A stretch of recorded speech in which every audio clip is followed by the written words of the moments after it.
جب بھی آئے گا پاس بن کے آئے گا، جس کا طلسم چل گیا ہر ایک طلسم پر، اب تک وفا کو ناز ہے اس ایک اسم پر۔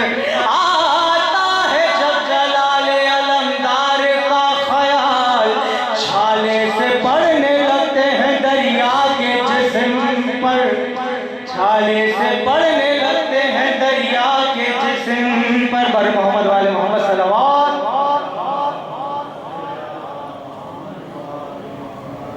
سرکار کرام میں چند اشعار پیش کروں گا جب تک قبلہ ڈاکٹر علامہ ضمیر اختر نقوی صاحب نہیں آتے میں ڈیوٹی سنجام دیتا رہوں گا۔ ایک کلام میں چند اشعار پیش کر رہا ہوں، خاص توجہ چاہوں گا۔ تعمیل حکم بھی ہے، کچھ بھائیوں کی گزارش بھی تھی، حکم بھی تھا کہ یہ میں پیش کروں۔ اسے سمجھ کے مسلح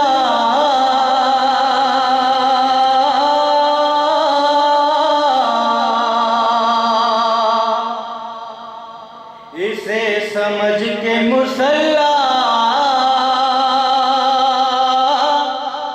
نماز پڑھتا ہے، اسے سمجھ کے مسلح نماز پڑھتا ہے۔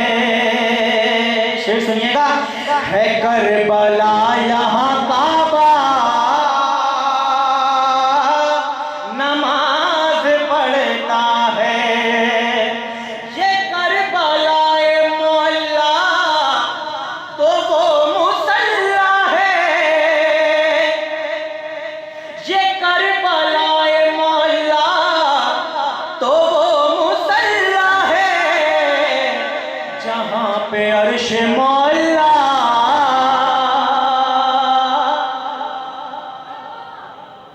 نماز پڑھتا ہے کربلا یہاں کعبہ نماز پڑھتا ہے۔ حسین جیسا نمازی کہاں سے لاؤگے، حسین جیسا نمازی کہاں سے لاؤگے،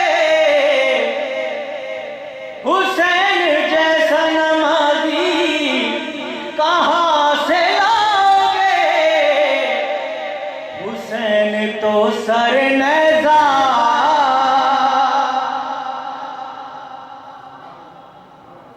نماز پڑھتا ہے۔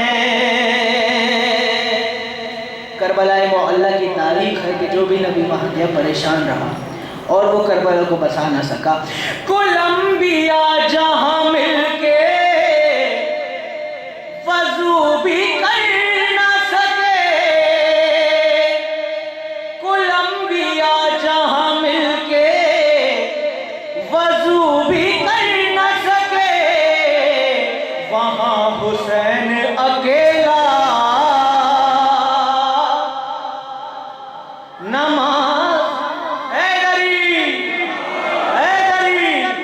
وہاں حسین اکیلا نماز پڑھتا ہے۔ اور نبی سجدے میں ہے حکم رب کے ابھی پشت سے اٹھے نہ حسین، ہے حکم رب کے ابھی پشت سے اٹھے نہ حسین، ابھی رسول کا سجدہ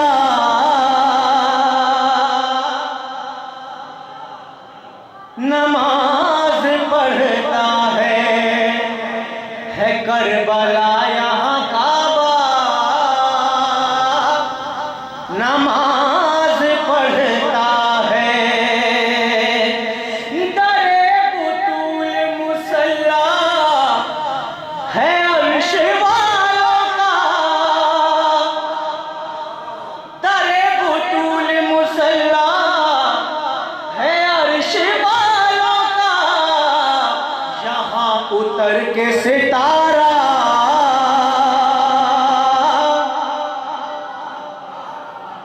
نماز پڑھتا ہے،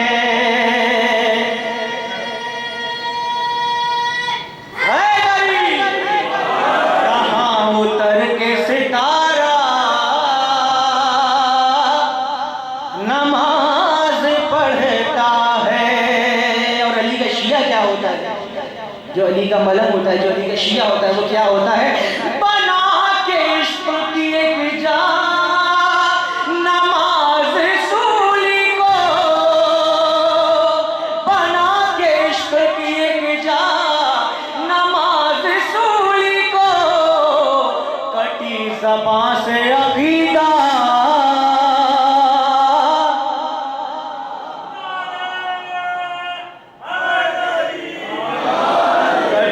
زبان سے عقیدہ نماز پڑھتا ہے۔ اور یہ ماتمی کیا ہے پیش کر رہا ہوں کہ وفور شوق میں کرتا ہوں جب بھی ماتم، وفور شوق میں کرتا ہوں جب بھی ماتم، وجود سارے کا سارا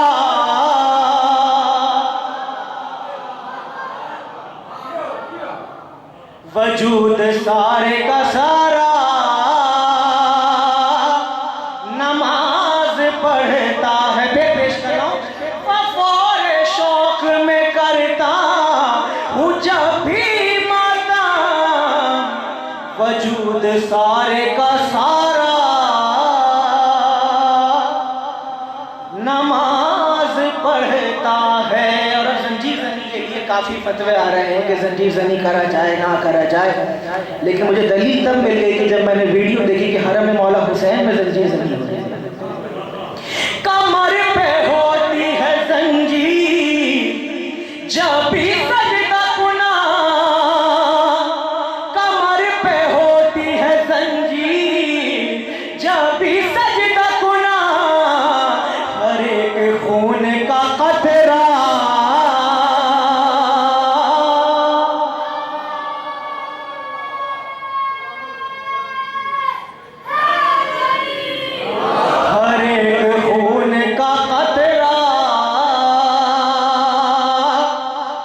نماز پڑھتا ہے۔ اور ولایت علی کیا ہے پیش کر رہا ہوں کہ علی کے عشق کی دیتا ہے جب بھی آزان، علی کے عشق کی دیتا ہے جب بھی آزان، نسب ہو ٹھیک تو چہرہ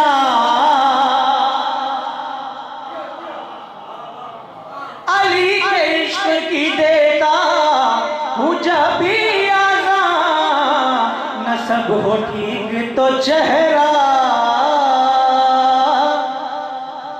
نماز پڑھتا ہے۔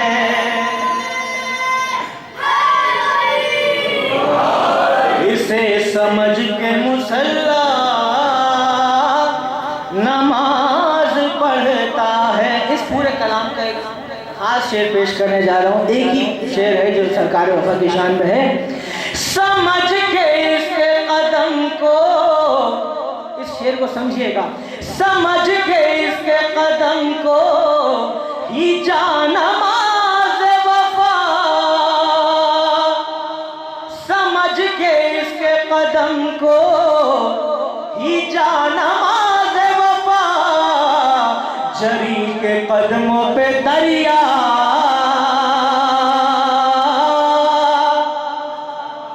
نماز پڑھتا ہے، جری کے قدموں پہ دریا نماز پڑھتا ہے۔ اور اس کلام کا میسج جو ہے میں دینے جا رہا ہوں، یہ دیکھ کون زیادہ ہے کربلا سے قریب،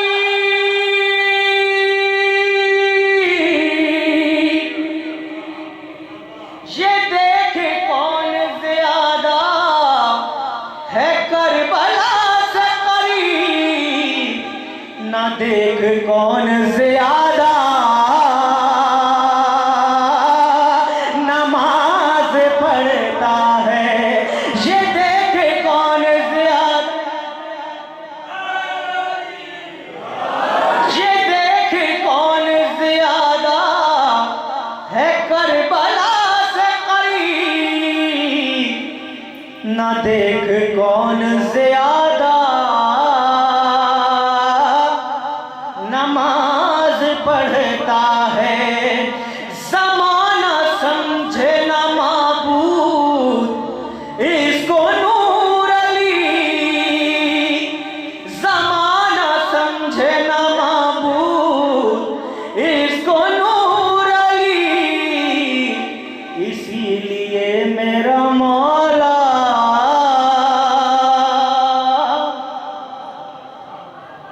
نماز پڑھتا ہے۔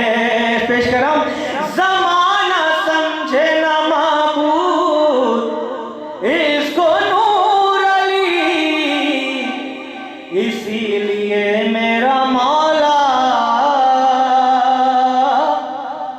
نماز پڑھتا ہے۔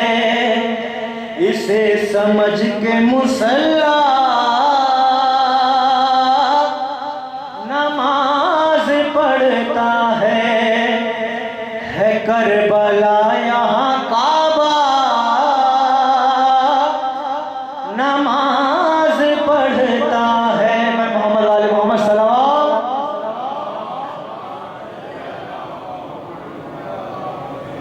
سرکار مجھے بولا گیا ہے کہ ایک اور کلام پیش کروں، ایک مسدس کے چند بند پیش کروں گا آپ لوگوں کی سماعتوں کے نظر۔ عنوان ہے شریکت الحسین، بیوی زینب سلام اللہ علیہا۔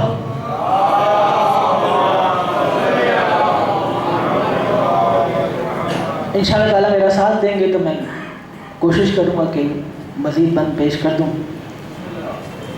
کیونکہ مجھے معلوم ہے کہ آپ لوگ شدت سے انتظار کر رہے ہیں قبلہ جناب نبی اختر نقوی صاحب کا۔ پیش کر رہا ہوں میں مسدس کے چند بند۔ کمال خلقت پروردگار ہے زینب،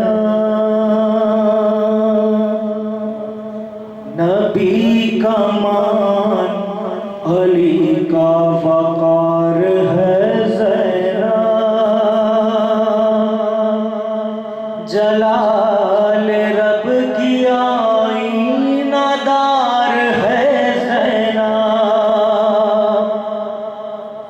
کلام کرتی ہوئی ذوالفقار ہے زینب،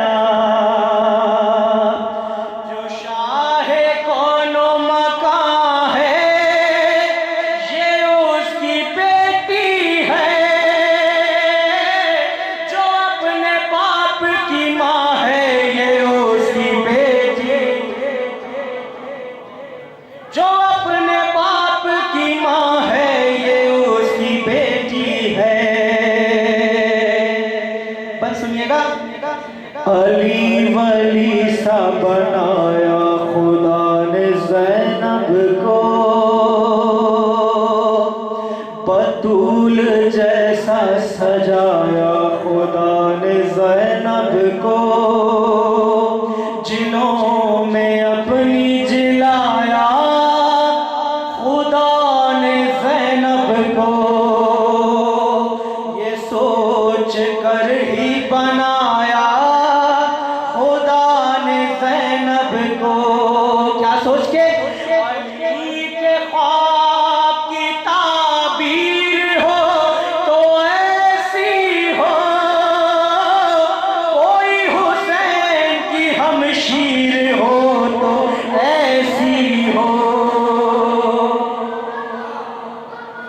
کوئی حسین کی ہمشیر ہو تو ایسی ہو، علی جو اعلیٰ نسب ہے یہ اس کی زینت ہے، علی جو شان عرب ہے یہ اس کی زینت ہے، علی جو شان عرب ہے یہ اس کی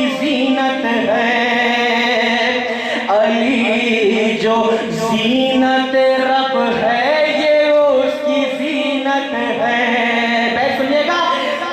علی کے لہجے میں جب یہ کلام کرتی ہے تو اس کو نہج بلاغہ سلام.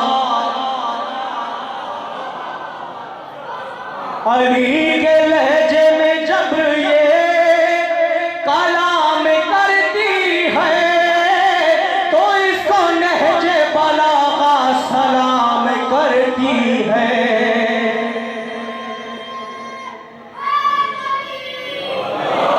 اسی نے لاشا غور سے سنیے گا. اسی نے لاشا کیا پائے مال بایت کا.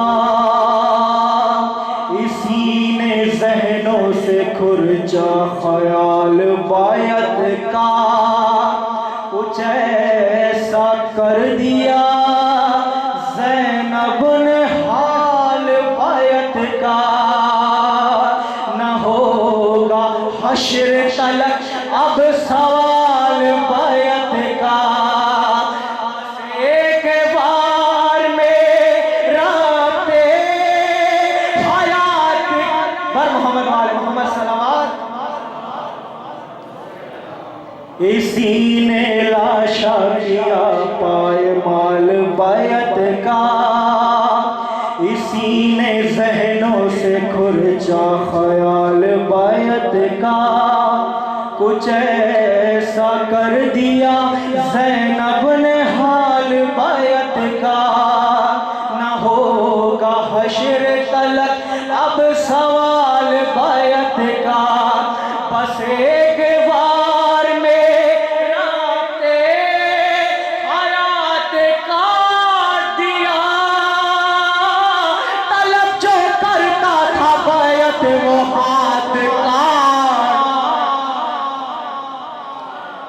طلب جو کرتا تھا بایت وہ ہاتھ کاٹ دیا. اسی نے پیروں تلے تخت و تاج کو روندھا. اسی نے کفر کے رائج رواج کو روندھا. خلاف دین تھا جو اس سماج کو روندھا. سقیفہ والے یزیدی مزاج کو روندھا. سقیفہ والے یزیدی مزاج کو روندھا. ہر ایک در کا سوالی بنا دیا اس نے. یزید نام کو گالی بنا دی.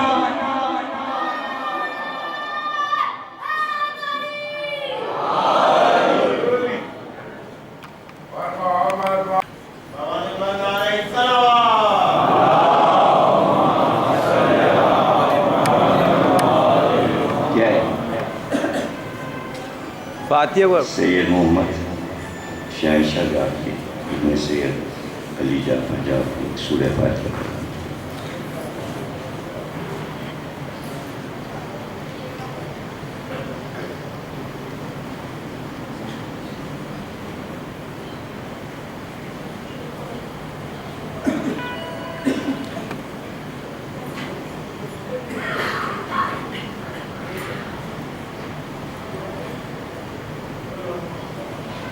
بسم اللہ الرحمن الرحیم.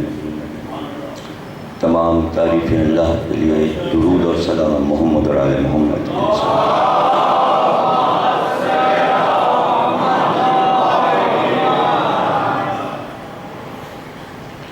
ارشاد رب العزت ہے ان اللہ اصطفیٰ آدم و نوحا و آل ابراہیم وآل عمران علی العالمین.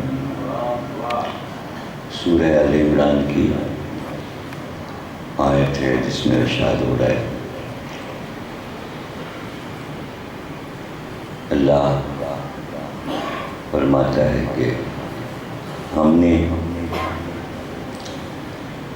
منتخب کیا، چن لیا عالمین میں آدم کو، نوح کو اور آل ابراہیم کو، آل عمران کو گویا اللہ اپنی پسندیدگی کا اظہار کرتا ہے۔ عالمین میں یہ لفظ یہ بتا رہا ہے کہ جب وہ یہ کہتا ہے کہ الحمدللہ رب العالمین، میں عالمین کا رب ہوں،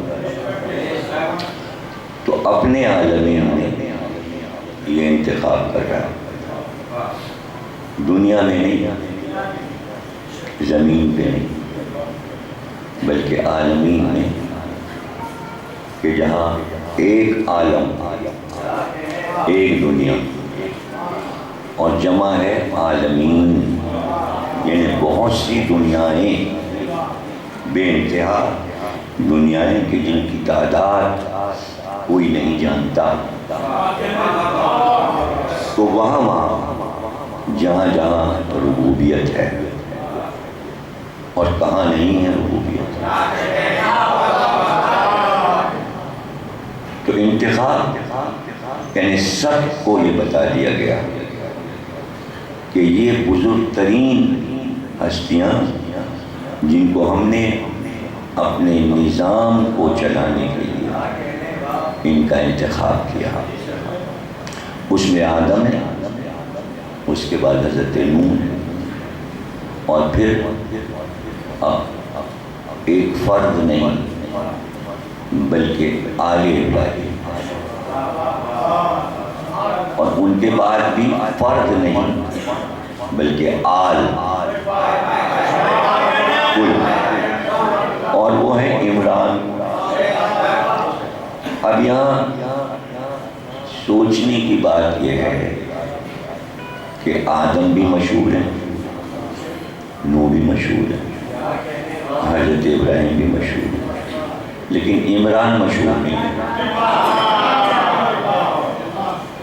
پھر سے پڑھیے، آدم بھی نبی ہیں، نوح بھی نبی، ابراہیم بھی نبی، عمران کون سے نبی؟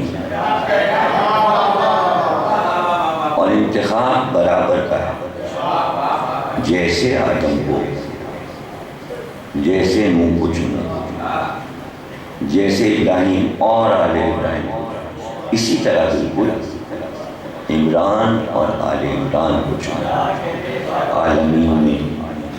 تو اب یہاں کسی نے آیت سے سوال بھی نہیں کیا، تفسیر میں بھی نہیں لکھا کہ بھئی آدم اور نوح اور ابراہیم جیسی ہستی چوتھے نمبر پر بھی ہونی چاہیے تھی، یہ عمران کون ہے؟ تو آدم کو سب جانتے ہیں، کوئی اختلاف نہیں کہ اگر ایک کہے کہ آدم نبی دوسرا کہے کہ نہیں، نوح پر بھی کوئی اختلاف نہیں، ابراہیم پہ بھی اختلاف نہیں۔ اب عمران پہ آ کے دماغ سب کے گھوم گئے، اس لیے کہ سمجھ ہی میں نہیں آیا کہ یہ عمران کون ہے۔ اگر مشہور نبی کوئی ہوتا عمران نام کا تو سب کو پتا ہوتا، تو عمران نام کا تو کوئی نبی گزرے ہی نہیں، ذکر ہے انبیاء کا، یہ کون سا نام آ گیا؟ تو اب یہاں سب کے دماغ چکرا گئے، تو جہاں دماغ چکرا جائے وہاں سب اپنی اپنی رائے دینے لگتے ہیں، جتنے منہ اتنی باتیں۔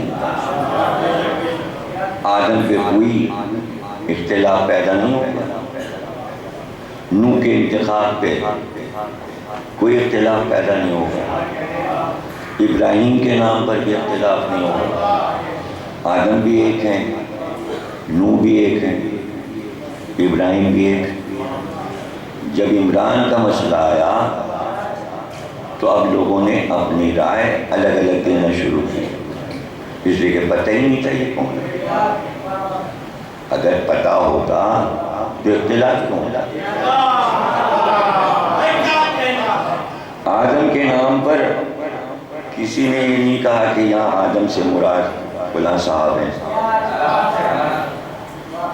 نوح کے نام پہ کسی نے نہیں کہا کہ نوح کئی تھے، اس میں سے ایک کوئی یہ ہے۔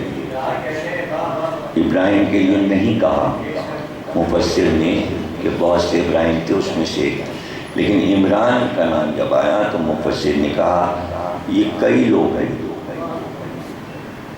یہ کئی لوگ ہیں۔ چونکہ پتہ نہیں تھا تو ڈھونڈا ہوگا کتابوں میں کہ عمران کون ہے، تو پتہ بھی چل گیا، شریعوں میں دیکھ لیا، ان کا حضرت موسیٰ کے اور ہارون کے والد کا نام عمران تھا۔ ڈھونڈ لیا نا، آدم کو نہیں ڈھونڈنا پڑا، نوح کو نہیں ڈھونڈنا پڑا، ابراہیم کو نہیں تلاش کرنا پڑا، عمران کو تلاش کرنا پڑا۔ تلاش کرتے ہوئے پہنچے اور کہا کہ یہ حضرت موسیٰ اور حضرت ہارون کے والد تھے۔ کیا پہلی بوجھ لی سب، اور مسئلہ بھی حل کر لیا، کوئی اختلاف بھی نہیں کرے گا۔ بھائی ایک نبی کے والد گرامی تھے، اس میں کیا کسی کو اختلاف ہوگا؟ اور مشہور بات ہے، اگر کم لوگوں کو معلوم ہے، شجرہ تو موجود ہے، موسیٰ کے والد اور حضرت ہارون کے والد کا نام عمران ہے۔ موسیٰ کو کہتے ہیں موسی عمران، موسیٰ بن عمران۔ ایسا کوئی کارنامہ کیا نہیں ہے مفسر، ایسا کوئی کارنامہ کیا نہیں، لیکن چونکہ عوام کو نہیں معلوم اس لیے وہ بکڑا کہ بھئی ہم نے بتایا، لیکن اسی وقت دوسرا مفسر اٹھا، اس نے کہا آپ غلط کہتے ہیں، یہاں آیت میں ان کا ذکر نہیں ہے، یہ تو حضرت مریم کے والد عمران تھے، مریم بنت عمران، یہ تو حضرت عیسیٰ کے نانا تھے۔ اب اختلاف ہو گیا، اب بتائیے کون سی بات مانی جائے؟ ایک کہہ رہا ہے موسیٰ کے والد، ایک کہہ رہا ہے جناب مریم کے والد اور حضرت عیسیٰ کے نانا۔ عمران بنت مریم کہا جاتا ہے، تو اس نے بھی کمال کیا اور اس نے بھی کمال کیا۔ اس نے تلاش کیا، دوسرے مفسر نے اس کو غلط ثابت کیا، کہا ایسا نہیں ایسا ہے، یہ تو اصل میں آل عمران سے مراد ہے عمران اور ان کے بیٹے موسیٰ اور ہارون، یہ آل عمران تھی۔ دوسرے نے کہا نہیں صاحب، یہاں پر مریم اور عیسیٰ کا ذکر ہے، آل عمران سے مراد یہاں پر حضرت مریم اور حضرت عیسیٰ ہیں۔ اب اس کے بعد کوئی مفسر آئے تو وہ ان دونوں سے اختلاف کرے، لیکن اختلاف کرنا آسان ہے دنیا میں، اور روزانہ ہر 5 منٹ کے بعد کوئی کسی سے اختلاف کر رہا ہوتا ہے اور وہ اپنی بات منوانا چاہتا ہے، میں صحیح کہہ رہا ہوں اور میں صحیح کہہ رہا ہوں، دوسرا آتا ہے کہتا آپ غلط کہہ رہے ہیں، یہ صحیح ہے۔ تو یہ دنیا کا کاروبار ہے، لیکن اختلاف تو سبھی کر سکتے ہیں، اور کون نہیں کرتا؟ ایک دوسرے کی بات سے اختلاف کرتے ہیں، لیکن اختلاف جب مانا جائے گا جب آپ دلائل دیں۔ اگر ہم کسی سے اختلاف کریں گے، ہم کہیں گے آپ غلط کہہ رہے ہیں، تو یہ کافی نہیں ہے، ہم دلیل دیں گے تب جا کے ہم صحیح ہوں گے۔ تو اب یہاں مسئلہ یہ آیا کہ تیسرا مفسر کچھ اور کہے گا، وہ بھی دعویٰ کرے گا کہ یہاں عمران سے مراد کیا ہے، لیکن اس مفسر کو دونوں کو دلیل دینا پڑے گی، بغیر دلیل کے بات نہیں ہو سکتی۔ پھر سے آیت دیکھنی پڑے گی، تب اختلاف کر کے دلیل دینی پڑے گی۔ آیت یہ کہہ رہی ہے کہ ہم نے ابراہیم اور آل ابراہیم کو چن لیا۔ آگے اللہ فرما رہا ہے عمران اور آل عمران کو منتخب کر لیا۔ پہلی بات تو یہ کہ کیوں کیا ہے یہ انتخاب، یہ تو پتہ چلے کہ کس لیے اللہ نے پورے عالمین میں سب سے افضل قرار دے کے انہیں چن لیا تھا۔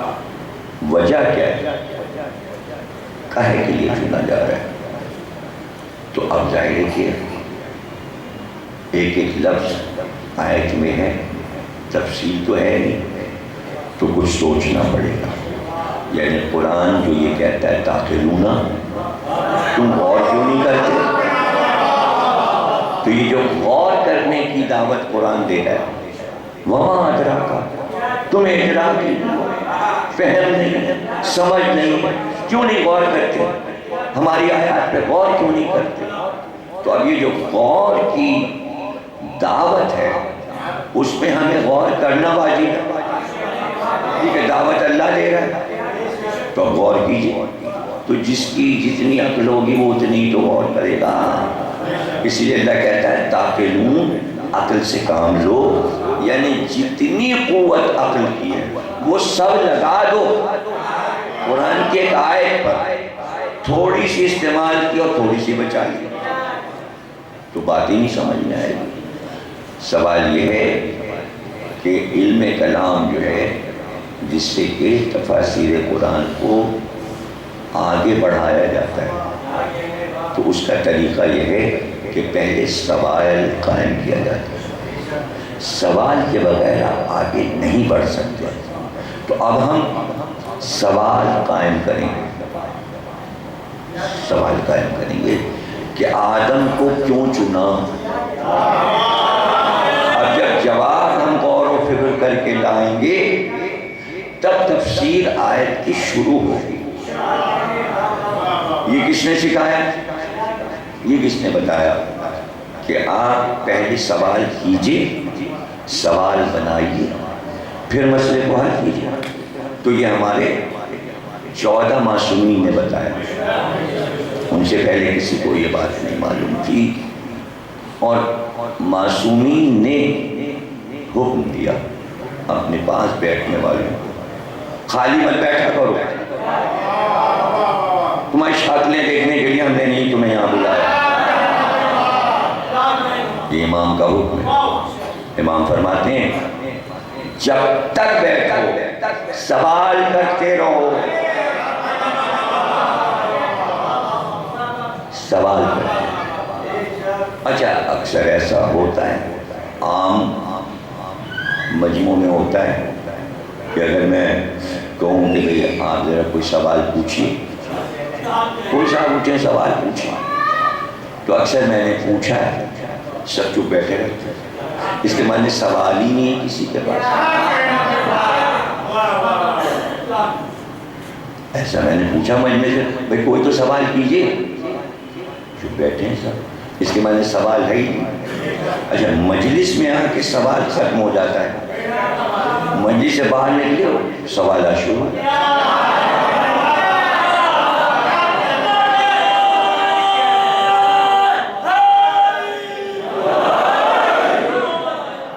یہ سب نفسیاتی مسائل، یہ نفسیاتی مسائل۔ اچھا کیوں؟ اعتماد نہیں، باہر سوال کریں گے تو جھگڑا بھی کر لیں گے، مجلس میں تو چپ چاپ سوال کرنا ہے، چپ بیٹھ جانا ہے۔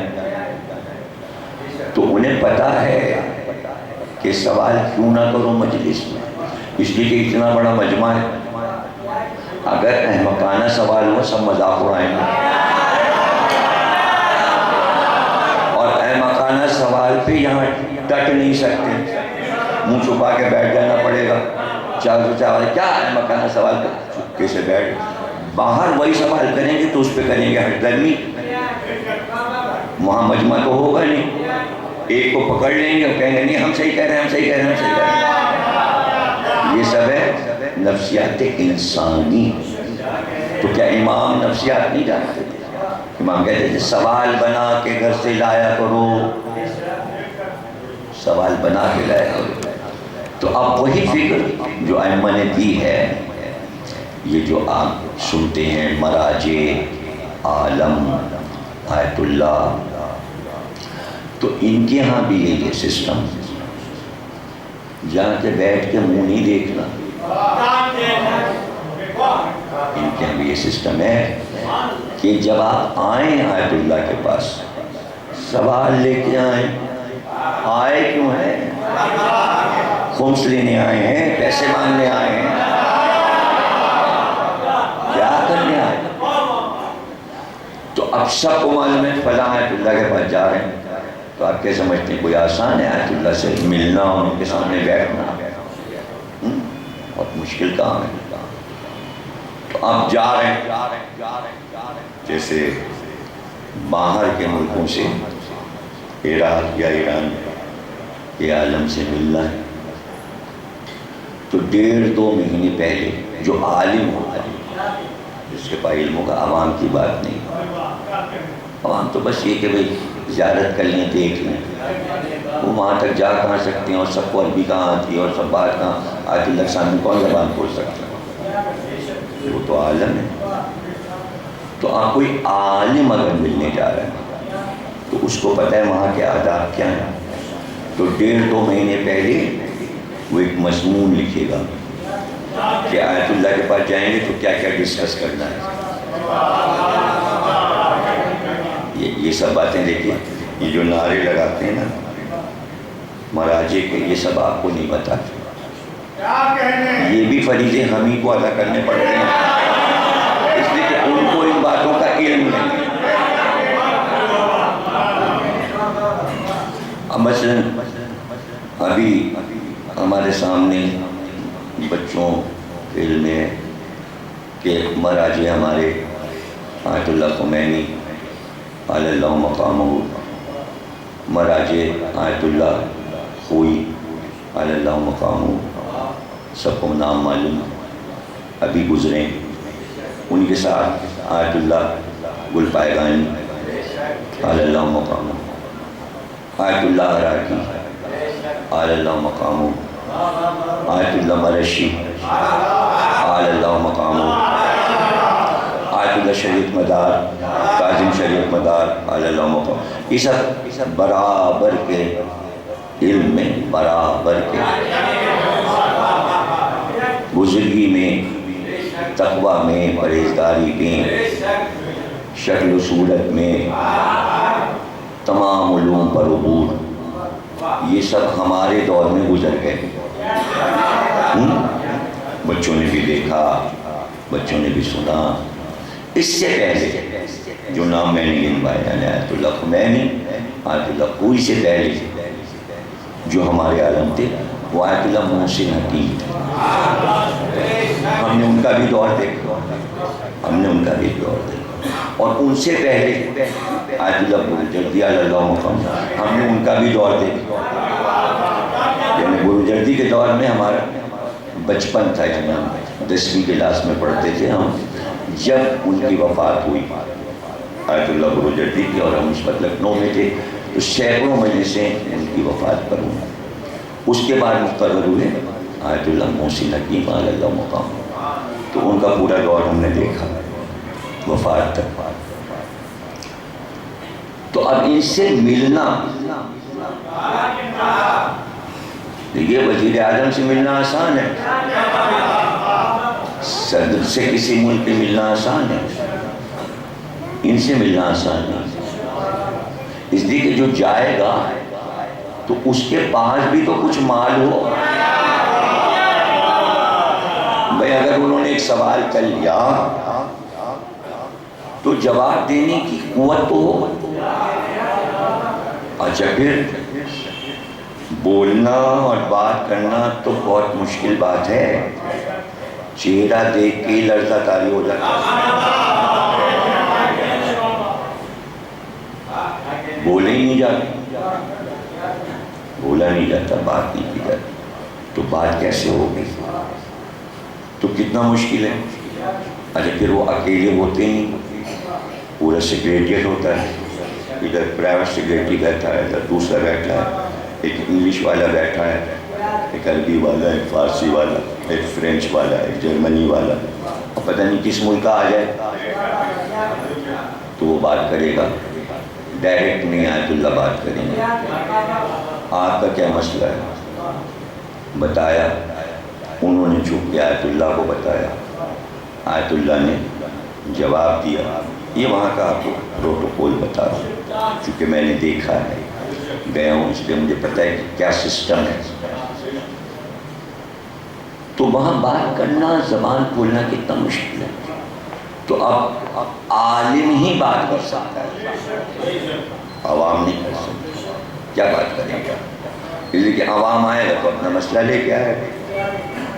اب مسئلہ ایسا جو میں نے آپ کو کہا کہ علم آنا چاہیے عالم کی بز میں بیٹھنے کے لیے۔ جب آپ کے پاس علم نہیں تو آپ بات کیا کریں گے؟ تھوڑا بہت تو ہو۔ تو ایک آدمی آ گیا آیت اللہ محسن حکیم کے پاس، تو اس نے کہا میں سید ہوں، تو مجھ کو کچھ مال امام دے دیجیے۔ آیت اللہ محسن حکیم سے کہا، تو آیت اللہ نے کہا سید ہو؟ کس امام کی اولاد؟ تم کس امام کی اولاد؟ تو سوال عالم بھی کرتا ہے، اس کے لیے بھی تیار رہنا چاہیے۔ تو اس نے کہا میں امام علی اصغر کی اولاد۔ تو آیت اللہ مسکرائے اور اپنے لوگوں سے کہنے لگے کہ غنیمت ہے کہ اس نے یہ کہا کہ میں حضرت امام علی اصغر کی اولاد ہوں، اگر یہ کہہ دیتا میں امام ذوالجناح کی اولاد ہوں تو میں کیا کر لیتا؟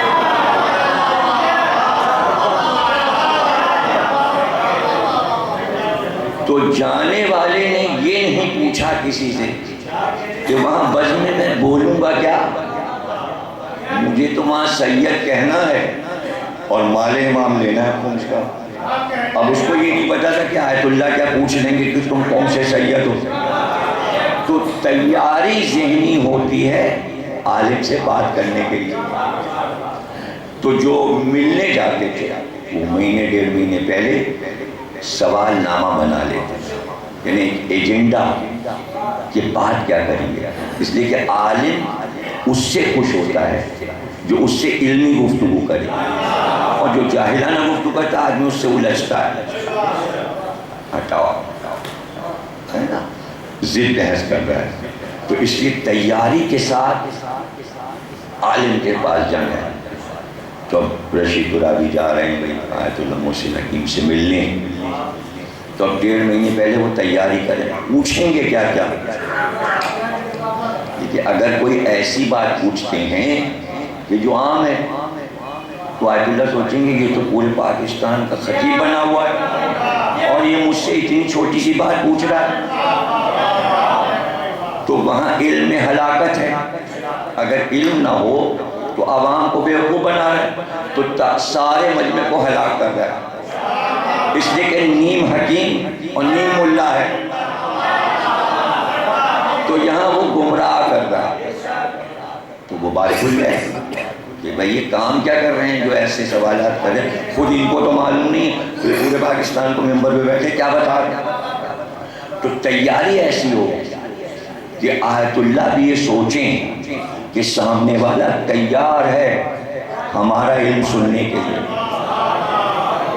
تو ڈیڑھ مہینے رشید ترابی نے زیارت امام حسین، زیارت بادشاہ کے معنی لکھ کر مشکل لفظوں کو پوائنٹ آؤٹ کیا کہ اس کی شرح کر دیجئے۔ اب یہاں تو ذہن بھی نہیں جا سکتا نا، ہم تو زیارت پڑھ لیتے ہیں، لیکن بہت سے لفظ ایسے ہیں کہ جن کے معنی بڑے بڑے علماء کو نہیں معلوم، اس لیے کہ امام صادق کی لکھوائی ہوئی زیارت ہے، امام کے لفظ ہیں، امام کے اوپر اعلام ہوتا ہے، اپنی طرف سے تو کہتا نہیں. تو کتنی مشکل منزل ہے کہ صرف یہیں پہ ہم رک جائیں کہ حسین آدم کے وارث ہیں. تو کیسے ہیں؟ نوح کے وارث ہیں، کیسے ہیں؟ ابراہیم کے وارث. اب ہم اپنے موضوع پہ واپس آ گئے. ان اللہ اصطفیٰ آدم و نوحا و آل ابراہیم، اور حسین تینوں کے وارث. تو ہمیں سمجھنا ضروری ہے کہ ان کا انتخاب عالمین میں کیوں ہوا ہے. تو رشید قرآبی صاحب لکھ کے لے گئے، واپس آ کے مجلس میں پڑھا کہ ہماری گفتگو سے کیا ہوئی، ہمارا علم اضافہ کیا ہوا. تو عالم کے پاس بھی عالم ہی جا سکتا ہے، عوام کی مجال نہیں ہے کہ وہ کوئی سوال کر سکے. جب تک کہ وزنی سوال نہ ہو زبان نہیں کھولنی چاہیے. تو اب ذرا سوچئے کہ امام کی بزم کیا ہے، اور امام کی بزم میں کیسا سوال ہو. اور امام کا حکم ہے خالی نہ بیٹھو، سوال کرتے رہو. اور کبھی ایسا بھی ہوتا ہے کہ میں مجمع سے کہوں سوال کرو اور مجمع چپ بیٹھا رہے، اس لیے کہ سوال نہیں. یہی امام کی بزم میں ہوتا تھا. سوال کرتے کرتے تھک گئے، سوال ختم ہو گئے، اب کوئی سوال ہی نہیں. اور امام یہ چاہتے ہیں چپ بیٹھو نا. تو امام کی خصوصیات میں یہ بات لکھی ہے جو میں بیان کر رہا ہوں کہ پھر یہ لکھا ہے کہ اگر امام دیکھتے تھے کہ مجمع میں سے کوئی سوال نہیں کر رہا تو آپ سوال کر دو. اب امام سوال کرے. امام کیا تمہیں یہ معلوم ہے کہ یہ دنیا کیوں بنی؟ تو اب مجمع کیا کہے گا؟ آپ بتائیے. بولا نا مجمع، ہوشیار ہو گیا. اب امام نے بتانا شروع کیا. کہنے کا مطلب یہ کہ بغیر سوال کے علم کا دفتر نہیں کھلتا، علم کا دفتر نہیں کھلتا. اور یہ بھی کہ کسی نے سوال کیا اور سوال میں خامی ہوئی تو امام نے پہلے یہ کہا تمہارا سوال غلط ہے، اس سوال کو یوں بناؤ، اس سوال کو یوں بناؤ. اب کسی نے سوال کیا کہ وہ کون سا دور تھا کہ 1/3 آبادی ختم ہو گئی. امام نے کہا سوال غلط. کہو یہ کون سا دور تھا کہ 1/4 آبادی دنیا کی ختم ہو گئی. اس نے کہا مولا پھر بتائیے، ہم نے غلط پوچھا تھا. کہ سنو، کل 4 لوگ دنیا کی آبادی تھے، آدم، حوا، حابیل، قابیل. قابیل نے حابیل کو مار ڈالا، 1/4 ختم. تو گویا امام تصحیح کرتے ہیں. امام ہمیں یہ سمجھ نہیں آتا، ہم بھول جاتے ہیں کہ حابیل اور قابیل میں مقتول کون ہے اور قاتل کون ہے. کبھی منہ سے حابیل نکل جاتا ہے، کبھی قابیل نکل جاتا ہے. اس کا کیا علاج ہے؟ امام کے پاس کسی چیز کا علاج نہ ہو، اس کا تو نام ہی امام ہے.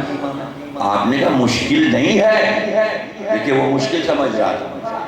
اس کے لیے کتنی بڑی مشکل ہے. امام رضا علیہ السلام نے کہا آسان ہے، بہت آسان ہے.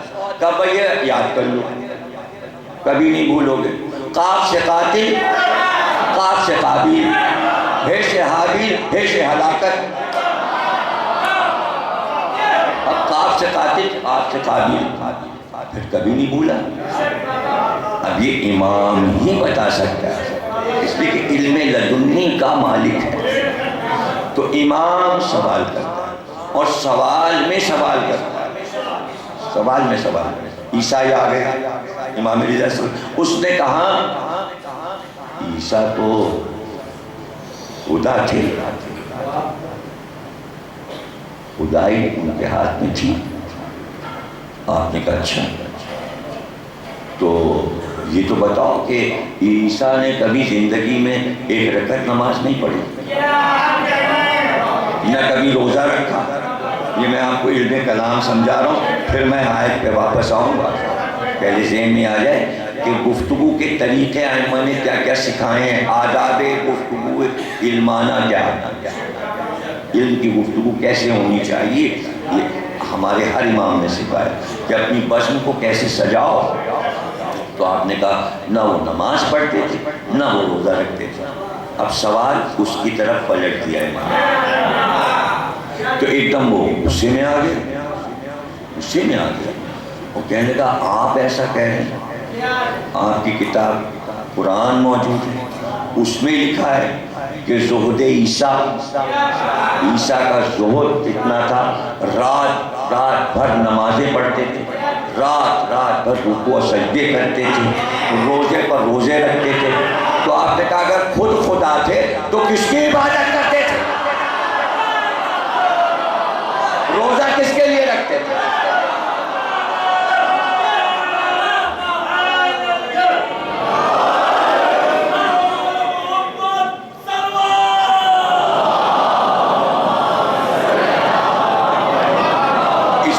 اسے کہتے ہیں علم کلام، اسے کہتے ہیں علم کلام۔ ایک بہت بڑا یہودی عالم جس کا بڑا شہرہ تھا یہودی، وہ آ گیا آیت اللہ خوئی صاحب کے پاس اور اس نے کہا ہم آپ سے مناظرہ کرنے آئے۔ تو آیت اللہ نے کہا بھئی کس بات پہ مناظرہ؟ انہوں نے کہا دیکھیے ہم موسیٰ کی نبوت پہ بحث کریں گے۔ تو آیت اللہ خوئی صاحب نے کہا دیکھیے ہم اس موضوع پہ آپ سے مناظرہ کر ہی نہیں سکتے، اس وجہ سے کہ آپ کو تو معلوم ہونا چاہیے کہ حضرت موسیٰ میں کوئی کوالٹی نہیں تھی، نہ وہ معجزہ دکھا سکتے تھے، نہ ان میں معجزہ دکھانے کی طاقت تھی، نہ ان کا کوئی معجزہ سامنے ہے۔ تو وہ غصے میں اٹھ کے کھڑا ہو گیا، کہنے لگا میں تو سمجھ جاتا میں مسلمانوں کے بہت بڑے عالم کے پاس آیا ہوں اور آپ کو یہ تک نہیں معلوم کہ آپ کے قرآن میں سب سے زیادہ معجزات حضرت موسیٰ کے لکھے ہیں۔ یہ معجزہ ایسا سانپ بن گیا اور کوہ طور کو اٹھا لیا، اور یہ معجزہ اور یہ معجزہ اور یہ معجزہ۔ کہا بیٹھ جائیے، غصہ نہ کریے، ہم آپ سے موسیٰ کی نبوت پہ بات کریں گے لیکن قرآن کی روشنی میں، اس لیے کہ آپ نے قرآن کو مان لیا۔ جب میں بحث شروع کرتا تو آپ کہتے ہیں ہم قرآن کو مانتے ہی نہیں، ہم تو توریت کو مانتے ہیں، تو موسیٰ کی ادھوری نبوت پہ ہم بات کیسے کرتے؟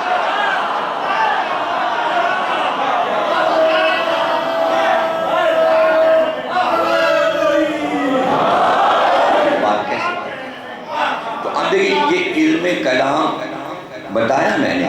اب علم کلام میں ایک چیز آتی ہے حکمت۔ حکمت یہ ہے کہ ایسی بات کہہ دو کہ سامنے والا لاجواب ہو کے چلا جائے۔ تو آیت اللہ خوئی نے جو جواب دیا اسے لاجواب کر دیا کہ اگر قرآن کی آیت پڑھتے بحث میں، وہ کہتا ہم قرآن کو مانتے ہیں، ہم تو قرآن کو مانتے ہی نہیں، تو بحث ہو نہ پاتی۔ تو حکمت نے اسے لاجواب کر دیا۔ اب دیکھیں حکمت میں علم کلام، پھر اس میں حکمت کے ساتھ ایک اور منزل آتی ہے کہ جب بالکل وہ عاجز کر دے سامنے والا تو اب آتا ہے معجزہ۔ علم کلام سے نہیں مانا، حکمت سے بات کرو۔ اب حکمت سے نہیں مانا، اب معجزے پہ آ جاؤ، یعنی اب معجزہ دکھاؤ۔ اب کیسے بھائی؟ آپ کہیں گے ہم کیسے معجزہ دکھائیں؟ نہیں، آپ کے لیے بہت آسان ہے معجزہ دکھانا۔ مثلاً ایک آدمی کہے کہ بھائی ہم علی کی کوئی فضیلت نہیں مانتے اور فلاں فلاں لوگوں میں بڑی فضیلت تھی، اور وہ بحث کرے آپ سمجھا رہے ہیں اور وہ نہ سمجھے، تو آخری منزل یعنی علم کلام سے بھی نہ سمجھے، تاریخ سے بھی نہ سمجھے، قرآن سے بھی نہ سمجھے، سب کو رد کرے اور حکمت سے بھی نہ مانے، اب آگے منزل معجزے کی اور اس میں ہے مبالغہ۔ تو اب آخر میں آپ کہیں گے آؤ ہم چھت پہ چلتے ہیں تیسری منزل پر، ہم یا علی کہہ کے کودتے ہیں، تم کسی اور کا نام لے کے کود، وہ بھاگ جائے گا۔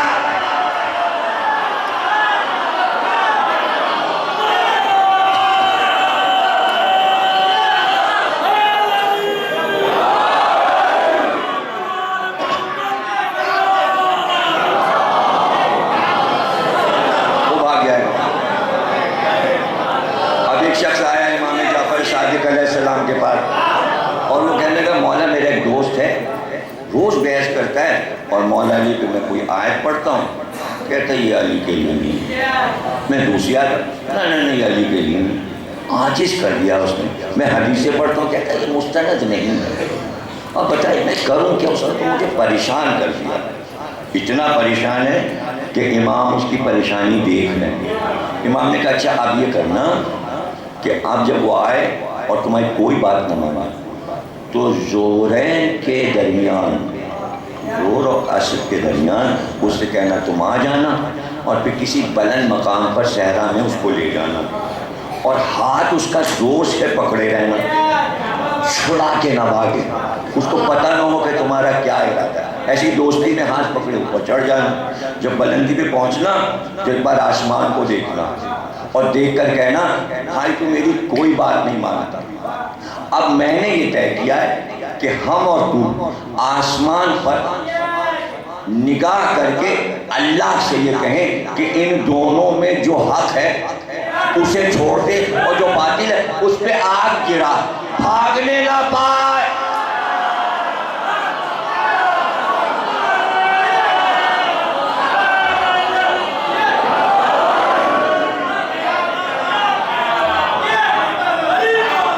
اور تم دیکھو گے کہ معجزہ تمہارے سامنے صادر ہوگا، تو پتہ چلا کہ ہماری زندگی معجزے سے۔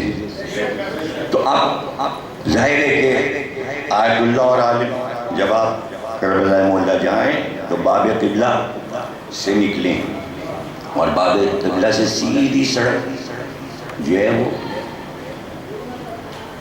ایسے جا رہے تھے، ڈبل سڑک، تو سیدھے ہاتھ کو ایک 10 گز بڑھ کر سیدھے ہاتھ کو آپ دیکھیں گے فٹ پاتھ پہ ایک چھوٹا سا روضہ بنا ہے، چھوٹا سا روضہ، اور ہرے رنگ کا گنبد ہے، بہت ہی چھوٹا سا روضہ پارک میں بنا ہوا۔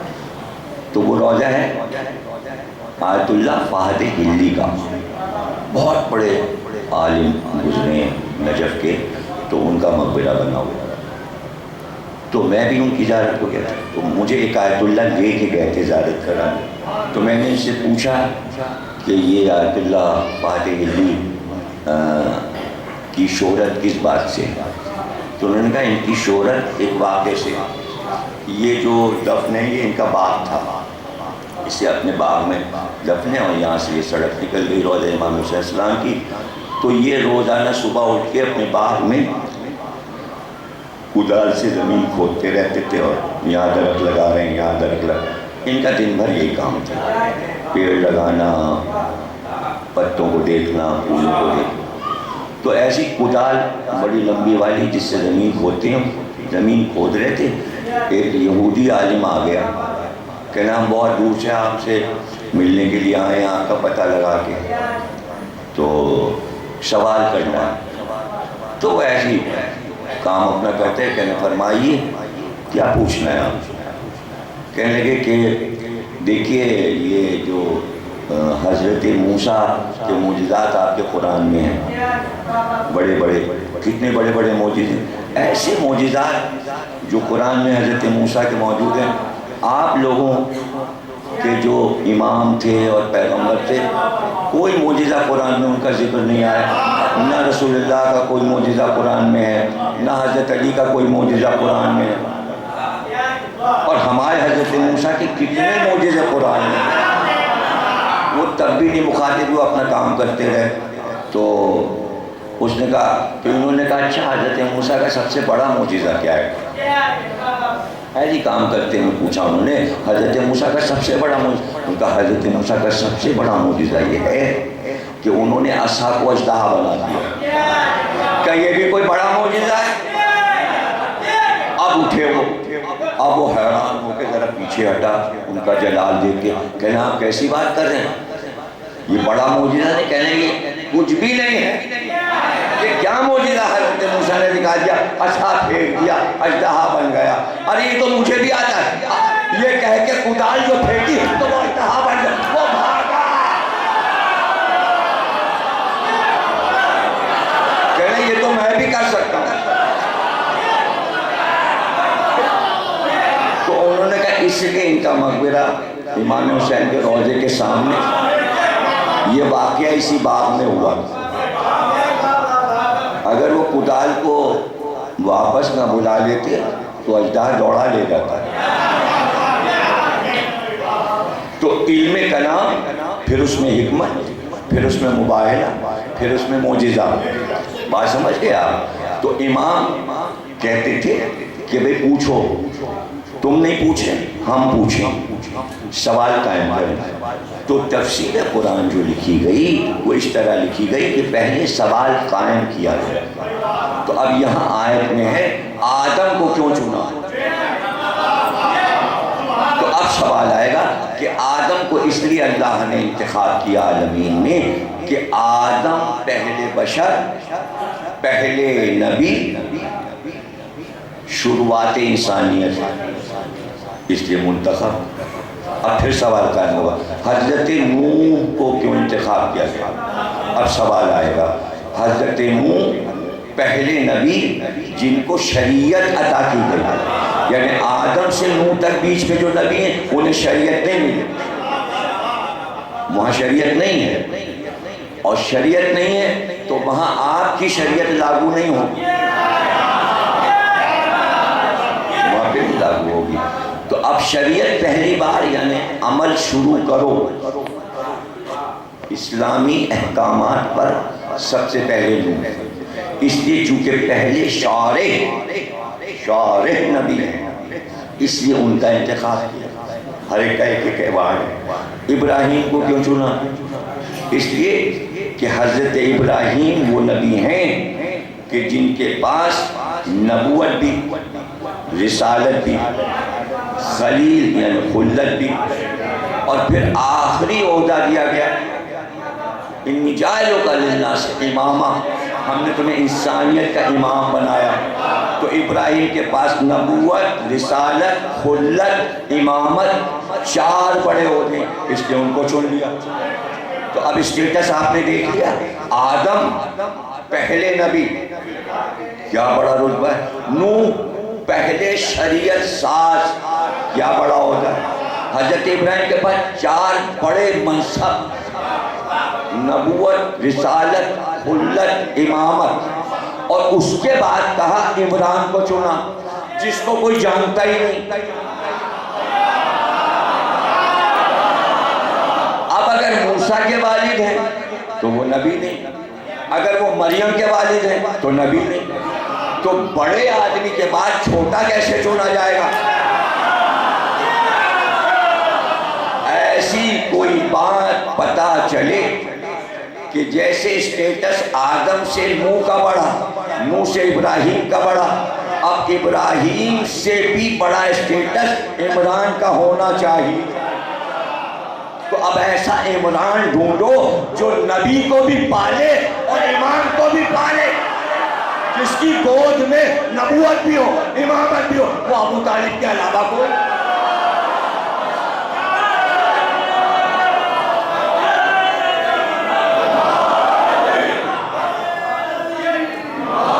اسٹیٹس بلند ہو رہا ہے، گھٹ نہیں رہا. آدم ان سے زیادہ بڑے، نوح ان سے بڑے، ابراہیم. تو ان تینوں سے بڑے ہونا چاہیے کہ وہ نبی کو پالے، اس کے سامنے قرآن اترے. جس نبی کو پالے اسی کے سینے پہ قرآن اترے.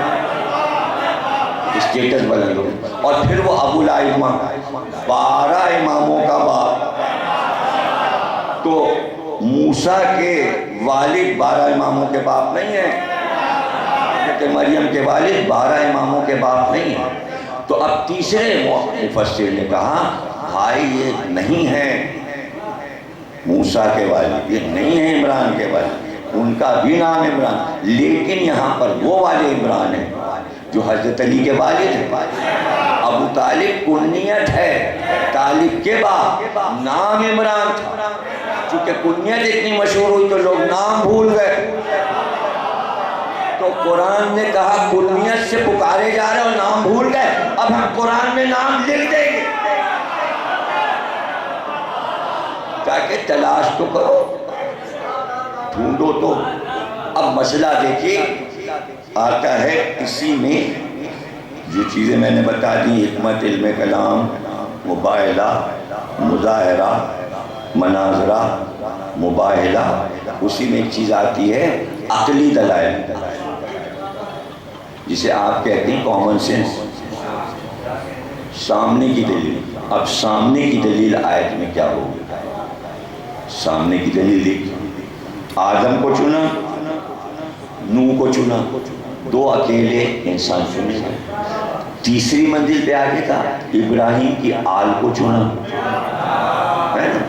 اس کے بعد چوتھی منزل پہ تھا عمران کی آل کو چنا عالمین میں۔ اس کے معنی ہے کہ چوتھی منزل پر جو آیا ہے اس کی آل کو قیامت تک رہنا چاہیے، ورنہ عالمین ختم ہو جائیں گے۔ یہ ہے عقلی دلیل۔ اگر یہ موسیٰ کے والد عمران ہے تو نہ موسیٰ کی اولاد باقی رہی، نہ ہارون کی، نسل موسیٰ ختم ہو گئی تو عمران کا شجرہ ہی ختم ہو گیا۔ آج کوئی دعویٰ نہیں کرتا ہم حضرت موسیٰ کی اولاد میں ہیں، ہم ہارون کی اولاد میں ہیں۔ دعویٰ کیا ہوتا ہے؟ دعویٰ سامنے آئے نا، اتنے یہودی ہیں، کسی نے کہا آج تک ہم موسوی ہیں، ہم ہارونی، اولاد ہے ہی نہیں، تو دعویٰ کیسے ہوگا؟ دعویٰ کیسے ہوگا؟ دعویٰ ایسے ہوگا ہم حضرت علی کی اولاد ہیں، علوی ہیں، ہم حسن کی اولاد ہیں، حسنی ہیں۔ دیکھیے کوئی نہیں کہتا محمد کی اولاد ہیں، محمدی ہیں، اس لیے کہ اولاد فاطمہ سے، محمد سے ڈائریکٹ فاطمی تو کہتے ہیں لوگ اپنے کو۔ فاطمی نے مصر میں حکومت کی ہے، مصر میں فاطمی کہتے ہیں، علوی کہتے ہیں، محمدی نہیں، اس لیے کہ ڈائریکٹ محمد کی اولاد نہیں ہے، تھی نہیں، ڈائریکٹ جناب فاطمہ خود ہے نا۔ تو اسی لیے حضرت فاطمہ نے خطبہ دیتے ہوئے فرمایا یہ تم جتنے بیٹھے ہو پورے عرب والوں، کوئی ہے جو اٹھ کے یہ کہے محمد ہمارا باپ تھا؟ تو واحد دعوے دار واہ ابتا میرا باپ، یعنی پوری دنیا کہے یا رسول اللہ، سیدہ کہے میرا باپ، تو فاطمہ کے ذریعے محمد کی اولاد ہے۔ تو اب لفظ آئے گا فاطمی یا علوی، علوی آگے بڑھی، حسنی آگے بڑھی، حسینی آگے بڑھی، حسینی عابدی، زیدی، باقری، جعفری، موسوی، کاظمی، رضوی، تقوی، نقوی۔ اب عسکری کوئی نہیں، کوئی نہیں سکتا۔ جیسے محمد کی اولاد ہونے کا فخر صرف سیدہ کو، تو امام حسن عسکری کی اولاد ہونے کا حق صرف امام زمانہ۔ عسکری صرف وہ تنہا ہے، نقوی پہ معاملہ ختم ہو گیا، نقوی پہ ختم ہو گیا۔ آخری سید کون؟ نقوی۔ اب ایک صاحب آیا آیت اللہ کے پاس اور وہ کہنے لگے کہ میں نقوی ہوں، لیکن سرکار یہ بتائیے کہ ہم نقوی کیوں ہیں؟ اس لیے کہ 10ویں امام محمد تقی علیہ السلام کے بیٹے تھے، تو ہم کو تو تقوی ہونا چاہیے۔ آج انہوں نے کہا بالکل ٹھیک کہا، تقوی ہونا چاہیے، کوئی حرج نہیں۔ 2 مہینے کے بعد پھر آئے، جب سرکار میرے ذہن یہ آیا کہ امام محمد تقی علیہ السلام امام رضا علیہ السلام کے بیٹے تھے، تو ہم لوگ تقوی کیوں لکھیں؟ ہم لوگ تو رضوی، چلے بے شک آپ رضوی ہیں، رضوی لکھا دیجیے۔ 2-3 مہینے بعد پھر آ گئے ملاقات کے لیے، کہ سرکار بہت سوچا، امام رضا علیہ السلام امام موسیٰ کاظم علیہ السلام کے بیٹے تھے، اصل میں تو ہم لوگ کاظمی ہیں۔ بے شک آپ کاظمی لکھیے، کاظمی لکھا دیجیے۔ پھر کچھ دنوں کے بعد آئے، کہنے سرکار بڑا غور کیا، امام موسیٰ کاظم علیہ السلام تو امام جعفر صادق علیہ السلام کے بیٹے تھے، تو ہم تو جعفری ہوئے، کہتے پھر آپ جعفری لکھیے، کوئی ہے نہیں، آپ جعفری سید ہیں، حالانکہ آپ نقوی لیکن آپ جعفری ہیں۔ کچھ دنوں کے بعد آئے، کہنے کے امام جعفر صادق علیہ السلام امام محمد باقر اسلام کے بیٹے تھے، تو اس طرح تو ہم باقری ہوئے، تو ہمیں باقری، ہاں باقری لکھے، کوئی حرج نہیں، آپ باقری لکھے۔ کچھ دنوں کے بعد آئے، کہنے کے بہت غور کیا، امام محمد باقر علیہ السلام تو امام زین العابدین علیہ السلام کے بیٹے تھے، تو ہمیں تو آپ ہی لکھنا چاہیے، کہنے بے شک لکھیے۔ آپ بھی لکھا کیجیے. پھر کچھ دنوں کے بعد آئے کہنے لگے کہ امام زین العابدین السلام تو امام حسین السلام کے بیٹے تھے، تو ہمیں تو حسینی لکھنا چاہیے. کہنے کہ دیکھیے یہ اتنا لمبا جھگڑا آپ کیوں پال رہے ہیں؟ آپ پیچھے کو چلتے چلے جائیں. ارے بھائی آپ اولاد آدم ہیں، آدمی لکھا کیجیے. اب 1 لاکھ پیچھے چلے جا رہے ہیں، پیچھے چلے جا رہے ہیں. آدم کی اولاد آدمی.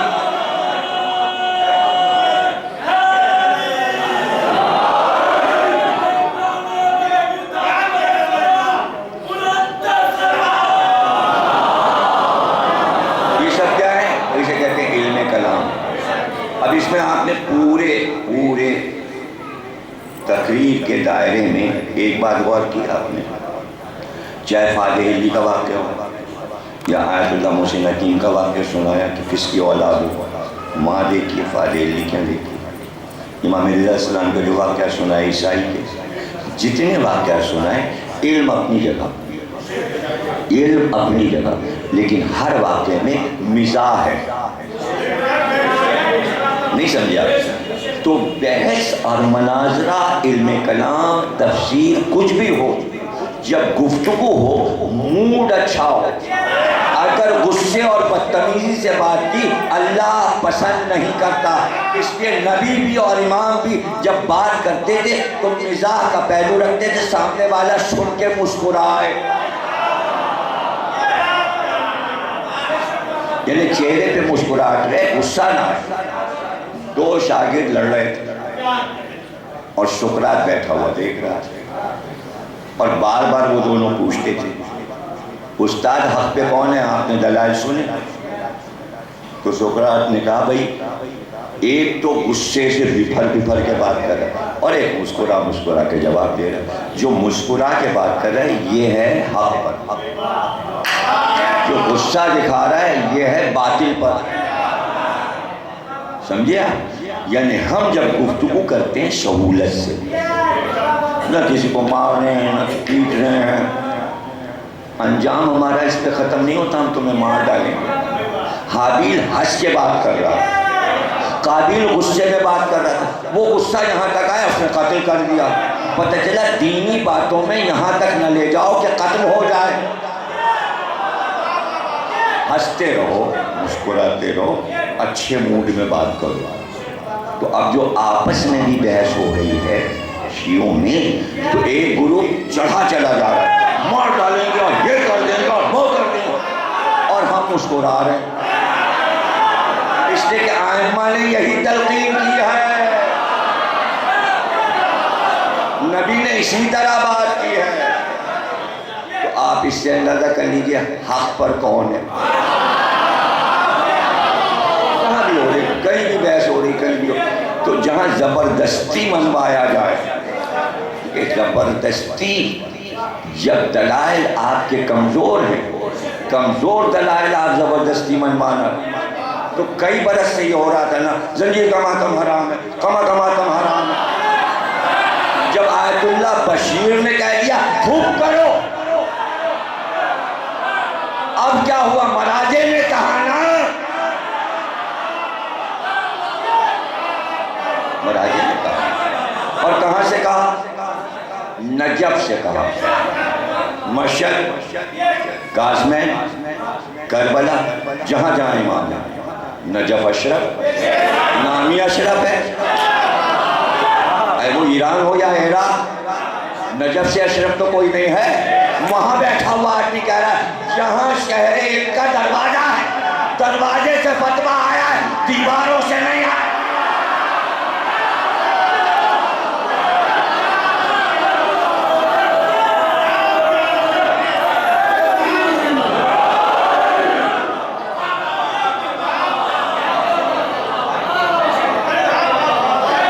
لیکن میں داخل ہوا، میں آیت اللہ کے ڈرائنگ روم بیٹھک میں داخل ہوا. زمینی نشست، کرسیاں نہیں، بیچ میں بیٹھے تھے آیت اللہ بشیر صاحب. مجھے دروازے سے دیکھا کھڑے ہو، اور یہ بزرگ تشریف لائیے، آپ شاید کراچی سے تشریف لائے، چہرہ دیکھا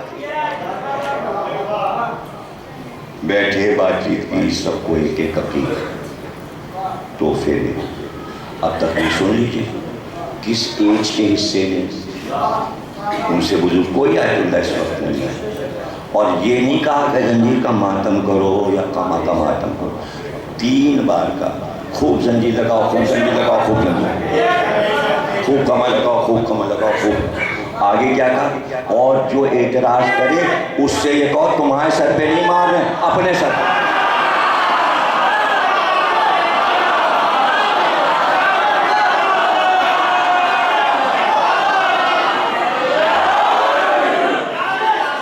اور سب سے بڑی بات یہ، سب سے بڑی یہ واحد آیت اللہ ہیں جنہیں اردو بھی آتی.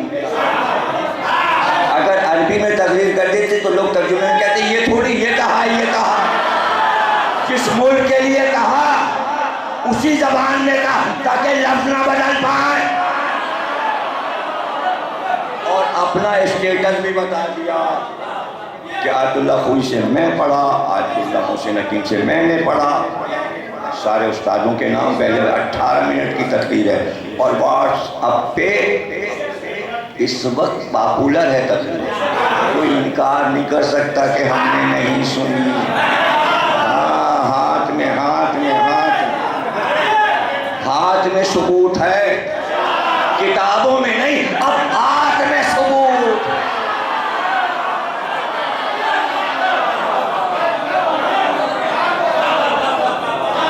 تو میں 1 گھنٹے سے آیت اللہ پہ تو بول رہا ہوں، ان کے معجزے بھی سنا رہا ہوں، معجزے بھی سنا. اور میں نے پیچھے سارے آیت اللہ کے سب میرے پاس سچی کتابیں اور ہر ایک کا فتویٰ. اب کا نہیں، 150 برس پیچھے آیت اللہ میزا، آیت اللہ طباطبائی، آیت اللہ فلاں، آیت اللہ فلاں، آیت اللہ شیرازی، پیچھے جتنے سب کے عملیے میرے پاس، کلمی بھی چھپے بھی. ہر ایک میں سوال یہ ہمیشہ ہوا، عزاداری پہ سوال ہمیشہ ہوا، آنکھ کے ماتم پہ، زنجیر کے ماتم پہ، کمر کے ماتم پہ. لیکن کسی عالم نے جواب نہیں دیا. سب پیچھے آپ پڑھ لیجیے، صرف ایک جملہ ہر آیت اللہ کہتا ہے، مادر حسین مجسم. ہم اس میں فتویٰ نہیں دے سکتے، یہ مسئلہ مادر حسین کا ہے، ہم بولنے والے کو. تو بھائی یہ ہے اسٹیٹس کہ یہاں بحث کی گنجائش نہیں. ایک مظلوم ماں ہے، مظلوم ماں ہے جس نے اپنے 2 لال پال کر اسلام پہ قربان کیا. اس لیے کہ مشکل منزل ہے. بی بی ہاجرہ، بی بی سارہ، بی بی مریم، بی بی یوکا بنت مادر موسیٰ. ممتا کی بات جب آئی تو فطرت کائنات لرز گئی. مشکل منزل تھی. بچہ پیاسا تھا تو 7 چکر ہاجرہ نے لگائے. یہ ہے ممتا. جب گلے پہ نشان دیکھا تو دیکھتے ہی بیمار پڑ کے 7 دن میں مر گئے. پتہ چلا بچے کا معاملہ ایسا ہے کہ ماں بڑی حساس ہوتی ہے. اور ماں سے یہ پوچھا جائے یہ حسین تمہارا میرے توحید کی خاطر، میرے دین کی خاطر 3 دن کا بھوکا پیاسا ذبح کر دیا جائے گا. تو کہنے والا تو رب ہے، اور بی بی سے بڑا دنیا میں اطاعت گزار کون ہے؟ رب سے قریب کون ہے؟ وہ بی بی جو رات و دن میں ہزار نمازیں پڑھتی ہے، تسبیح و تقدیس میں جس کے رات و دن گزر جاتی ہے، جس کی عبادت سے نور ساطع ہوتا ہے تو مدینے کی عمارتوں پہ نور پھیل جاتا ہے، حدیث رسول ہے. تو ایسی بی بی کہ جس کے لیے علامہ اقبال نے کہا کہ جب مصلے پہ بیٹھتی تھیں تو مسلسل آنسو بہتے رہتے تھے. سجدہ کیا اور رو رہے، رکوع میں ہے تو رو رہے. مصلے پہ بیٹھی تو آنسو گرتے تھے، ایسے گرتے تھے. علامہ اقبال نے کہا کہ پورا مصلہ موتیوں سے بھر جاتا تھا، اور پھر مصلے سے باہر وہ موتی گرنے لگتے تھے. عجیب بات کہی علامہ اقبال نے. پھر کہتے ہیں علامہ اقبال کہ جب وہ موتی زمین پہ بکھرنے لگتے تھے تو جبریل امین آتے تھے اور وہ سارے موتی چن چن کے لے جاتے تھے، سارے آنسو زہرا بی بی کے، اور پھر لے جا کے عالم بالا سے 7 آسمانوں پر وہ موتی فرشتوں پہ برساتے تھے۔ رحمت کی بیٹی رحمت برسا رہی ہے، جس کے آنسو رحمت ہو، آنسو رحمت امت کے لیے، انسانیت کے لیے، زمانے کے لیے بی بی رحمت بن گئی کہ اگر بیٹے کی شہادت منظور نہ کرتی تو آج شہادت حسین محرم کی شکل میں رحمت بن کے کائنات پہ چھائی ہوئی ہے، یعنی امن کا پیغام، شہادت حسین امن کا پیغام۔ بی بی سب کچھ دیکھ رہی لیکن خواہش ایک ہی تھی، بابا آپ کہتے ہیں جب یہ بچہ میرا مارا جائے گا تو آپ بھی نہیں ہوں گے، ابو الحسن بھی نہیں، نہ میں نہ حسن، پھر میرے بچے کو روئے گا، صف ازا کون بچھائے گا میرا؟ پتہ چلا صف ازا انبیاء میں بچتی آئی تھی اور اللہ والوں کو رویا جاتا تھا، ورنہ بی بی یہ نہ فرمائش کرتے۔ رسول اللہ نے فرمایا اللہ کہتا ہے کہ قوم کو پیدا کرے گا، تو میں شروع سے کہہ رہا ہوں کہ غور کرنا بہت ضروری ہے۔ وہ قوم جسے اللہ پیدا کرے گا اسے پیدا کر رہا ہے حسین پہ رونے کے لیے، تو اس قوم کا پہلا کام کیا ہے؟ رونا، اس کے بعد جو چاہے کام کرے، اس لیے رونے سے افضل کچھ نہیں ہو سکتا، اس لیے کہ پیدا ہی رونے کے لیے کیا گیا۔ اب دوسرے کام کر لیں تو بڑی بات ہے کہ کر لیا۔ ایک قوم کچھ کر رہی ہے، یہودی کچھ کر رہے ہیں، عیسائی کچھ کر رہے ہیں، مسلمان کچھ کر رہے ہیں، اللہ کہہ رہا ہے ایک قوم ہم لائیں گے جو صرف حسین کو روئے گے، تو فریضہ ہمارا رونا ہے، اب اس کے بعد ہم اور کام کوئی حرج نہیں ہے کر، لیکن نمبر 1 کیا ہے؟ رونا۔ اور دیکھیے شامل سب ہو سکتے ہیں، ممبرشپ سب کو مل سکتی ہے اس قوم میں، لیکن کڑی شرط ہے، اس لیے کہ بی بی خود دیکھ رہی ہے کہ تم نے فریضہ ادا کر دیا، ورنہ جو چیز مشہور ہوتی ہے اس میں سب شامل ہو جاتے ہیں، ہم بھی ہیں ہم بھی ہیں ہم بھی ہیں، لیکن آسان کر دیا۔ پتہ تھا دقت کا کہ کسی کی صدیوں پرانی مصیبت سن کر کوئی روئے گا بھی، آنکھ سے تو دیکھا نہیں، اثر کیسے ہوگا؟ تو یہ بھی پتہ ہے اللہ کو کہ سب کے دماغ، سب کی ذہانت، سب کی عقل، سب کا قلب الگ الگ ہے۔ کچھ پہ نام حسین سنتے ہی گریہ طاری ہو جائے گا، کچھ منہ دیکھتے رہیں گے، کچھ سوچتے رہیں گے، کچھ کے عقلی ہی میں نہیں آئے گا۔ آسان کرنا شروع کیا، آسان کرنا شروع کیا۔ مشکل منزل ہے، سب تو نہیں رو پائیں گے، سب تو نہیں ماتم کر پائیں گے، آسان کیا۔ مشکل لگ رہا ہے تمہیں، مشکل لگ رہا ہے، مصائب سن کر رونا نہیں آتا، حالانکہ ایمن نے بتا دیا کہ سخت مصائب حسین کی شہادت کے ہو رہے ہوں اور رونا نہ آئے، تو امام نے فرمایا اپنے گناہوں کی معافی مانگنا شروع کرو، جیسے جیسے معافی مانگتے جاؤ گے پھر آنسو آنا شروع ہوں گے۔ پتہ چلا گناہ لدے ہوئے ہیں، اس لیے حسین پہ رویا نہیں جا رہا، گریہ غائب ہو رہا ہے، گریہ غائب ہو رہا ہے، یعنی کرپشن انسان میں بڑھ رہا ہے، اس لیے وہ رو نہیں پا رہا۔ یہ امام نے فرما دیا اور آسان کیا کہ بھئی معافی بھی ہو جائے گی، اسلام سے گناہ بھی معاف ہو جائیں گے، معافی مانگ لو دل میں، گریہ ہو جائے گا، اور آسان کیا۔ امام نے فرمایا ٹھیک ہے، رونا نہیں آ رہا، ضروری نہیں سب کے رونا آ رہے، صرف اتنا کہہ دو بیٹھے بیٹھے ہمارے مسائل سن کر ہائے حسین،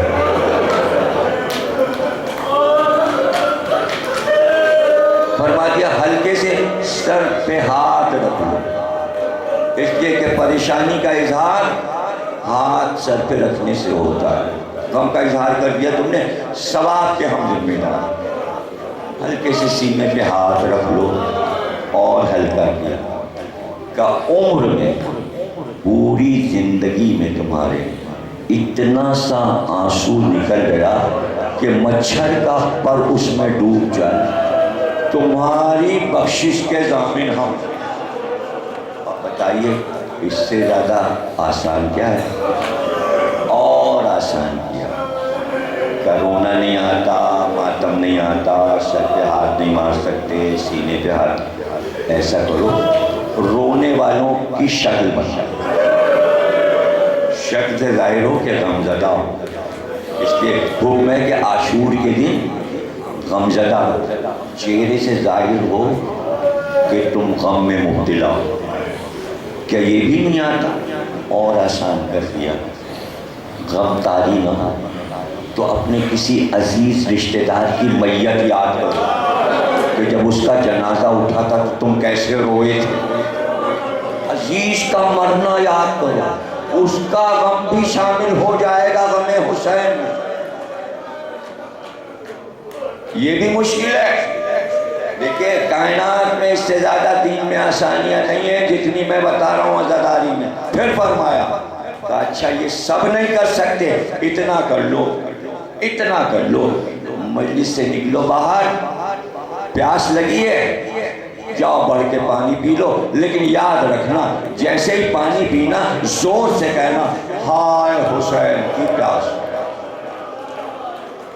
اب کیا یہ بھی انسان کے لیے مشکل ہے؟ کتنا آسان کر دیا محبت کو، مودت کو۔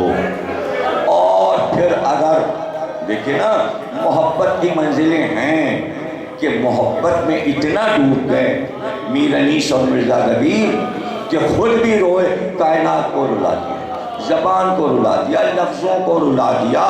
صرف 2 مصرے انیس کے پڑھ لیجئے رقت طاری ہو جاتی ہے۔ جب میں پہلی بار کربلا گیا تو مراسی انیس لے کے گیا تھا، نہیں گریہ ہو پا رہا تھا۔ کیسے ہوتا گریہ؟ وہاں کی مجلس نہیں سمجھ میں آتی تھی عربی میں، کیا روتے؟ تو خود بیٹھ کر حضرت عباس کے روضے پہ میر انیس کا مرثیہ حضرت عباس کا پڑھا، گریہ شروع ہو۔ حضرت حر کیا پہنچا؟ حضرت حر کا مرثیہ، یعنی اپنی زبان میں رونا آتا ہے، اپنی زبان میں رونا، لیکن لفظ حسین ہر زبان کا لفظ، عربی میں بھی کہا جائے تو رونا آتا ہے، فارسی میں کہا جائے تو رونا آتا ہے، انگریزی میں کہا جائے تو رونا آتا ہے۔ صرف نام حسین میں ہی تو اللہ نے یہ اثر رکھ دیا کہ وہ جو سفر سے بھٹک کر کشتی سے ڈوبتے بچا تھا، صحرا میں اس نے شور سنا رونے کا، چاروں طرف سے آواز آ رہی یا حسین یا حسین۔ وہ گھبرا گیا، یہ آوازیں کہاں سے آتی ہیں صحرا میں۔ آگے بڑھا تو دیکھا ایک شخص، بال بڑے بڑے بال، آنکھیں سرخ، اور وہ پکار رہا ہے ہائے حسین۔ اس کے جواب میں چاروں طرف سے آواز، گھبرا گیا، کون ہے یہ؟ کون ہے؟ انسان ہے، خطرے میں ہوں میں۔ لیکن دیکھا وہ تو اٹھتا ہے اور بیٹھتا ہے اور زمین پہ کچھ لکھتا ہے، اور لکھ کر دیکھ کر روتا ہے۔ تو کہتا ہے میں پوچھتے گیا دیکھوں تو لکھتا کیا ہے۔ اب جو میں نے دیکھا تو وہ بیٹھتا ہے زمین پہ، انگلی سے لکھتا ہے یا حسین یا حسین۔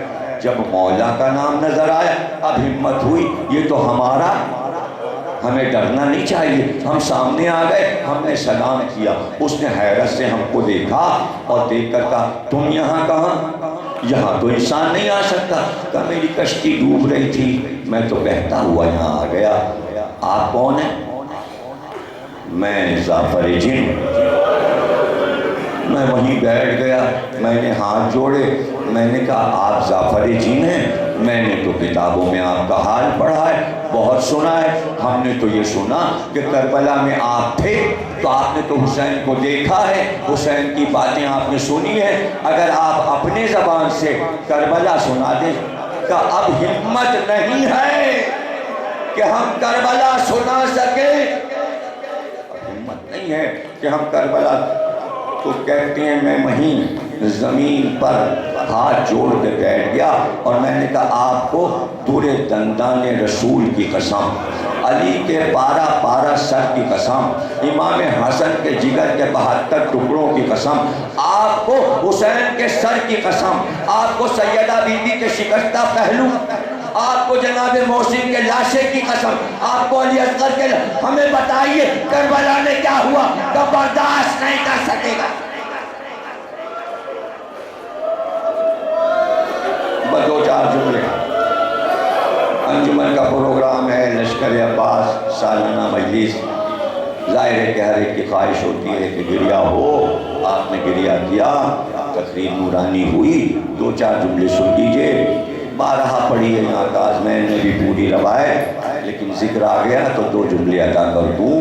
اس نے کہا کیا سن سکو گے؟ تم میں تاب ہے؟ اچھا چلو ہم تمہیں سناتے ہیں، ہم سب نہ سنا سکیں گے، پر اتنا سن لو کہ ہم کو اپنے دربار میں پتا چلا کہ آج کربلا میں حسین کا گھر لٹ رہا ہے۔ ہم اپنے لشکر کو لے کے وہاں پہنچ گئے، لیکن اتنا مجمع تھا کہ حسین نظر نہ آئے۔ میں نے فرات کے پاس سے پکارا، میرے آقا آپ کا خادم آیا ہے، آپ ہی بلائیے۔ میں کہاں ہوں؟ کہ میری آواز پہ آواز دی، جعفر ادھر آ جا۔